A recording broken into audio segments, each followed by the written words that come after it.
From Wish TV and the All Indiana Podcast Network, this is the News 8 Daily 8 Podcast, a Wish TV News 8 update. Hi, this is Hannah Mordeau, and this is your News 8 Daily for Tuesday, July 21st. I'm sorry that we missed a few days there. I had a few days off, but I'm back at it and back with a weather alert today. Strong to severe storms through the mid-morning and mid-afternoon are possible today. Here's Marcus Bailey with what you need to know. Let's talk about the risks here. It is a level 2 out of 5 risk. We certainly think that the more south and southeast you are, the higher the possibility or probabilities for severe storms. All right, but I do think we could see storms as far north as, say, Lafayette, Kokomo, Fort Wayne.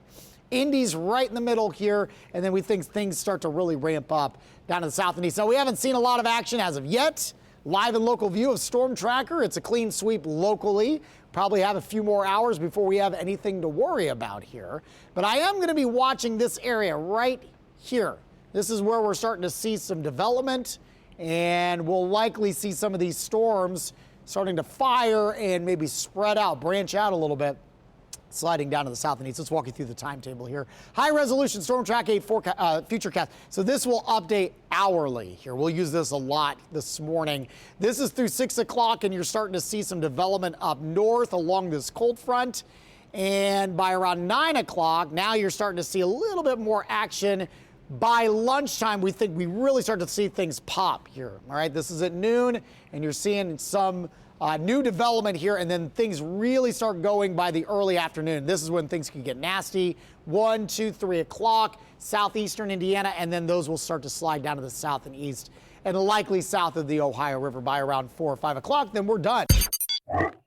Your day moves fast. Your news should too.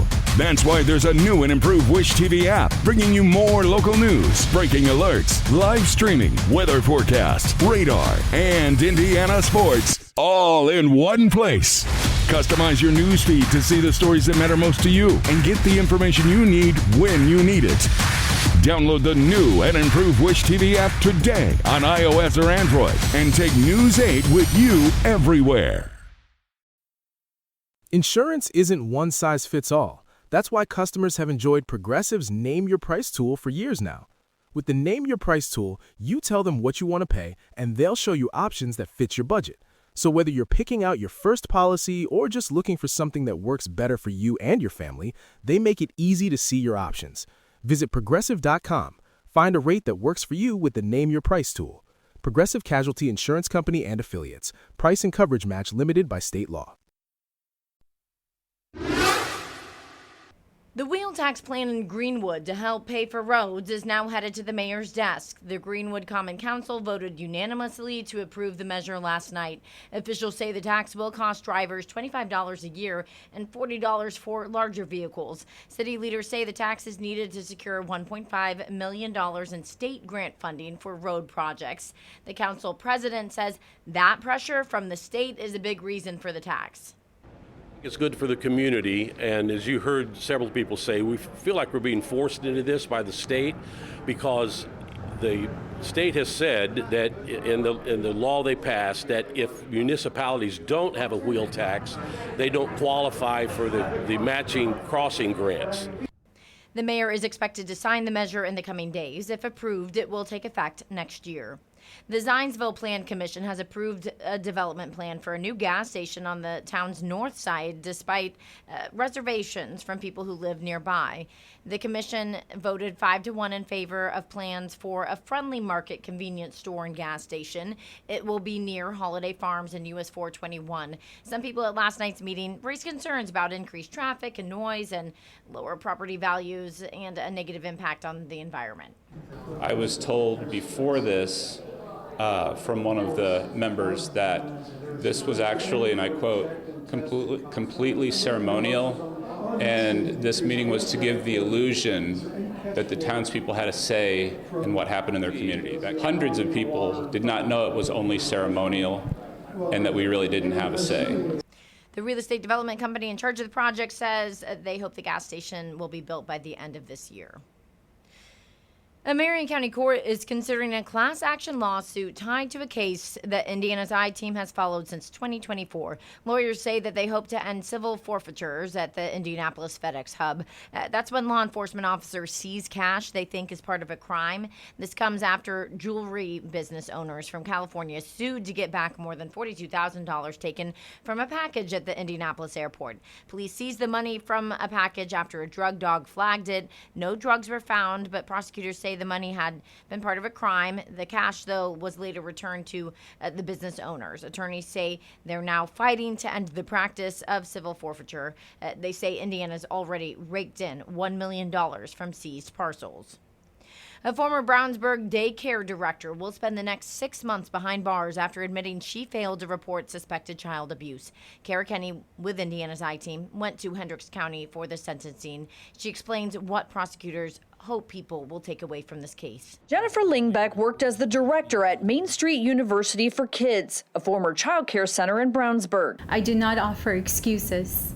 Lingbeck admitted Monday she failed to report suspected child abuse allegations involving former employee Gabriel Garner. Police say at least 8 children were victims of sexual abuse. Prosecutors say had Lingbeck acted sooner and reported it to police or the Department of Child Services, Lingbeck could have saved children from abuse and trauma. I apologize from the bottom of my heart to every family for the pain that this situation has caused. Lingbeck says the daycare's owner, Nancy Minton, trained her, and that involved doing their own investigations. The law requires every person in Indiana must report suspected abuse or neglect to DCS. I acknowledge that I should have known better. To assume those above me would follow the rules rather than bend them to fit their agenda. But ultimately, the failure was mine. I will carry that forever. Lingbeck pleaded guilty to neglect of a dependent and failure to report. The judge sentenced her to 6 months behind bars, followed by a year home detention and another year of probation. Lingbeck had asked for no prison time because she has 3 young children at home. While I recognize there's a fact on an impact on the defendant's children in this case, I find it somewhat disingenuous to argue that when the number of children who have been harmed and injured in this case. Parents of the victims did not want their faces shown, but an attorney for 4 families told us they're glad Lingbeck received prison time. Some of these 3 and 4-year-olds had to have STD testing, and there have got to be consequences beyond that. And it also gives rise to what checks and balances are really in place for ensuring that these centers all have the necessary training and understand mandatory reporting. She must also do 100 hours of community service. Lingbeck was immediately taken into custody following the sentencing. Hendricks County prosecutor Lauren Delp hopes it sends a message. If you don't have the backbone to speak up for children, then don't become a daycare worker. It's just that simple. And I think this is a lesson to everybody out there that everybody who's an adult is a mandatory case reporter. Is that you have to report child abuse when you suspect it, and she had a heightened awareness, being the fact that she was a daycare worker, to do it. As part of her sentence, Lingbeck cannot serve as a child care provider, but that's just for the remainder of her sentence. Reporting in Hendricks County, I'm Kara Kenny with Indiana's I-Team.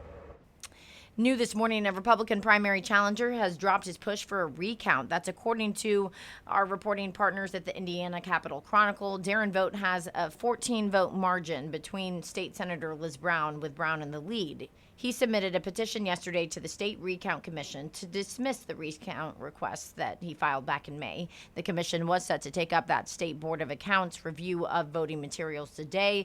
The Recount Commission has another recount review 1 week from today. That race has a 3-vote margin between Senator Spencer Deary and Paula Copenhaver. This morning, Iran attacked a tanker in the Strait of Hormuz, forcing its crew to abandon the ship, while the U.S. conducted yet another round of airstrikes targeting Iran. The U.S. military says the strikes continue to degrade the country's ability to attack commercial vessels in the Strait. This comes after 2 U.S. service members were killed in Jordan and 1 was killed in Iraq. The 2 killed in Jordan were identified yesterday as 25-year-old First Lieutenant Tyler Feehan and 19-year-old Private Isabella Gonzalez. The White House says President Donald Trump will attend a dignified transfer tomorrow. A former U.S. Army soldier is in custody after officials say he set a fire and shot a pellet gun outside a Manhattan federal office building while appearing to protest ICE. The FBI says 43-year-old Andrew Arbicara poured gasoline on the ground outside of the building and lit it on fire with a firework. Authorities say 2 employees and 1 civilian were hurt in the incident. New York police say the man was pulling a cart with 2 axes, 3 knives, a hammer, and a machete. Police say the cart also had a sign saying "ICE off our streets." The building houses offices for the FBI, ICE, and immigration courts. Here in Indiana, a local economist says making daylight saving time permanent might help some parts of Indiana's economy, but it depends on which industry you ask. News 8's government reporter Garrett Berquist found out where we would see the most impact. A bill in Congress would put the United States on daylight saving time permanently. It passed the House last week with broad bipartisan support, including from all 9 Indiana representatives. That would mean no more changing the clock twice a year. The Senate has not yet acted on the bill. A 2024 study by the consulting firm Chmura found the switch to daylight saving time cost the U.S. economy about $672 million every year. Certainly in, for example, a lean industrial manufacturing environment where we focus on just in time, lost productivity can have a really big impact, even if it's temporary. As folks sort of adjust, they're more tired, all of those things, more mistakes, some lateness, some adjustment that goes into it. He says that matters in a manufacturing-heavy state such as Indiana. Nottingham says anything tourism or leisure-related would benefit the most. That's because permanent daylight saving time would mean more daylight later in the day. It's being out and about. If you stop for a little walk at the park because it's still daylight on your way home, now maybe you go out to eat and grab some dinner, get some takeout, and all of that spurs economic activity. Whereas if it's already dark, the likelihood you're just going to go home and call it a day without anything else to do. He says the rest of the economy likely would be a wash. Polls consistently show changing the clocks is unpopular. An AP NORC poll released last fall found just 12% of respondents favored keeping the current system. More than half said they would prefer permanent daylight time over permanent standard time. Nottingham says there is some concern darker mornings might lead to more crashes and thus higher insurance premiums. But there's a counter argument to be made that really that impact is present in the afternoon commute anyhow when it's dark. So really maybe we're just swapping those around. So the higher risk ends up in the afternoon and not so much in the morning. Senator Todd Young's office says he's still taking constituent feedback on the bill. Senator Jim Banks has not outright said if he would vote for it, but he has said that he has serious concerns about the safety of children waiting at school bus stops in early morning darkness. I'm Garrett Bergquist for Wish TV and WishTV.com. A local nonprofit is working to stop youth violence by creating careers through barbering. Mended Arrows Academy of Barbering is on the northwest side of Indianapolis. It plans to welcome its first class on August 11th. The academy says it hopes to prepare students for state licensure while also teaching entrepreneurship, professionalism, and life skills. It also serves as a place for mentorship and mental health conversations. To where our goal is to develop them personally and also to teach them the business of barbering, not just the technique, but also teaching them how to go out and do the same thing that we'll be doing here for them, which is to heal and develop so that they can do that through the platform of barbering. To help remove financial barriers, the nonprofit is offering a scholarship for a student enrolling in their first class. Those are open until the end of July. You can find a link in this story if you head to our website, wishtv.com.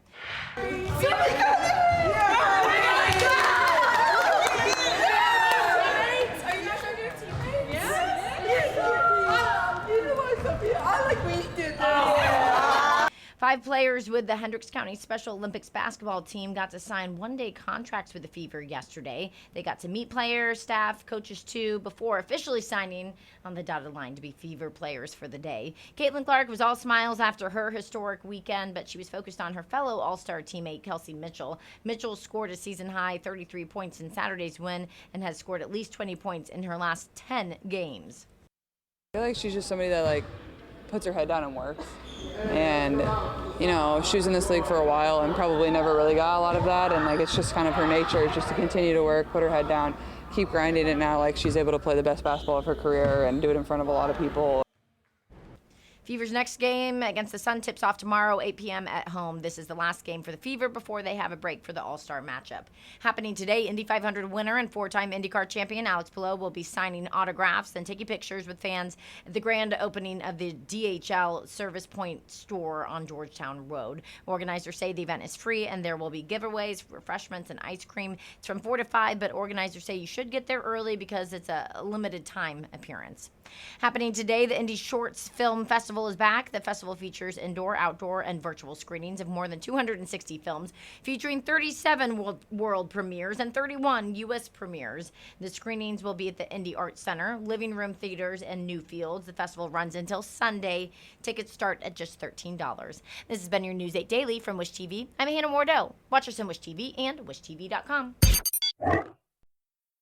This episode is brought to you by Progressive Insurance. Do you ever think about switching insurance companies to see if you could save some cash? Progressive makes it easy to see if you could save when you bundle your home and auto policies. Try it at Progressive.com. Progressive Casualty Insurance Company and Affiliates. Potential savings will vary. Not available in all states. This is the News 8 Daily 8 podcast, a Wish TV News 8 update on demand. For even more, on demand and on the go.